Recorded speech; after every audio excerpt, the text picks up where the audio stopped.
गृहपाठ असतो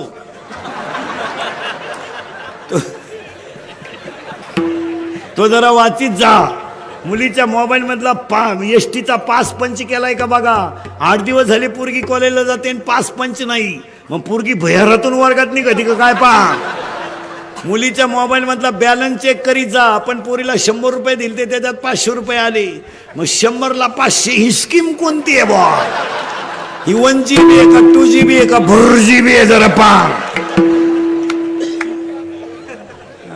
याची चौकशी करा आणि ही काळाची हे केलंच पाहिजे। 80% पोलीस खात्यांचं काम क्लिअर होईल। आणि अजून एक गोष्ट सांगतो, पोलीस लोकांसकट पुढाऱ्यांना सगळं आमदार साहेबांना सगळ्यांना आपल्या व्यक्तीबद्दल, आपल्या राजाबद्दल, आपल्या संतांबद्दल आणि आपल्या धर्माबद्दल जर व्हिडिओला कधी क्लिप अश्लील आली